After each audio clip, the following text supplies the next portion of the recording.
Love your enemies. We will embark on a study that's sure to challenge you in your relationships with others, especially those you have a hard time loving. You may never think about your friends or enemies in quite the same way. Prayerfully, this will put some real wind in everybody's romantic sails because you can only get away with that kind of superficial worldly love for a little while. Then it's got to be much deeper, broader, and more genuine. Much more spiritual than that, what many refer to as romance.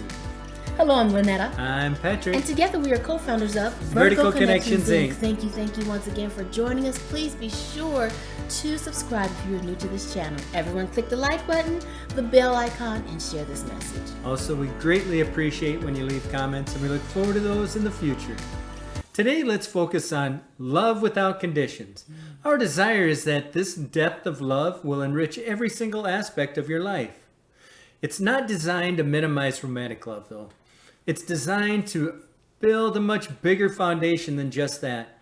It will, however, challenge you to think about what it means to really love your husband or your wife, family or friends, co-workers, church members, and other individuals. This will challenge you to love an unbelieving coworker and even that annoying person or even your enemy. Building relationships are critical, and thank God the Bible gives clear instructions for doing just that. Yes. Matthew chapter 5 deserves a great deal of attention. It expresses what we think is the most single powerful testimony that a Christian can have. In the simple statement of Jesus in verses 44, love your enemies. If there is one statement made by Jesus that in the eyes of the world sums up what Christianity ought to look like, it's probably love your enemies. In the Sermon on the Mount, two statements that sum up the ethics, the standards, and the requirements of the one who claims to be a member of the kingdom of heaven. They are very simple statements. The first one is in Matthew 5:47, which says this in the middle of the verse. What more are you doing than others? Now, there is a tremendous summary statement of what Christ is asking in this whole sermon. Yes. What does your system have more than any other human system? What makes you different? In chapter 6, verse 8, another simple statement. Do not be like them. That's the second of two statements that sum up the whole sermon. What do you do more than others? And be not like them. In both of these statements, Jesus is saying his standards are not like other standards. What he requires is not what other people do. He says, my standard is a higher standard. This is the same God who said in Isaiah 55:8, for my thoughts are not your thoughts, neither are your ways my ways. God requires for his kingdom a different standard, unique, separate, holy. In Matthew 5:20, he pointed directly to their system and said, for I tell you, unless your righteousness exceeds that of the scribes and Pharisees, you will never enter the kingdom of heaven. He is saying, my standard is higher than the highest human standard, which is the standard of the scribes and the Pharisees. They struggled with all kinds of laws, all kinds of religious ceremonies and rituals. They were the most religious people of their time, and yet God says, you're no different than anybody else. My standard is that you do not act like them, that you do more than what they do. Yes. They don't act like anybody else acts. You don't live according to just any standard, not the one you come from and not the one you're going to. Because he was their covenant God and because they were his special people, they were to be different from anybody else. They were to follow his commandments and not take their lead from the standards of people around them. Sadly, throughout the centuries that followed, Israel kept forgetting their uniqueness. They kept forgetting that there was another standard, and they kept choosing to sin. So Scripture gives us the statement, they mingled with the nations and learned to do so as they did. That statement could be labeled on the church just as well. They mingled with the heathen and learned to do as they did. From the very beginning, God has always called the people to uniqueness. He has always called the people to another standard, to a higher level, and God's people, for some reason, are always pulled down. The key to loving your neighbor is that you can't live that way unless you are infused with divine power. Jesus tells the Pharisees your system is substandard, and until you come to me for power, you will never be able to live by my standards.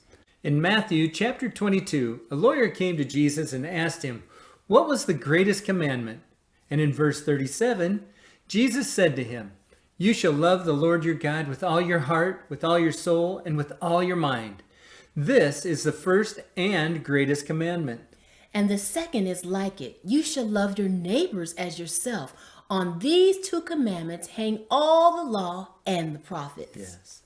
In other words, you can keep all the law and all the prophets one by one, or you can just love the Lord your God with all your heart, soul, mind, and strength, and your neighbor as yourself, and that'll cover it all.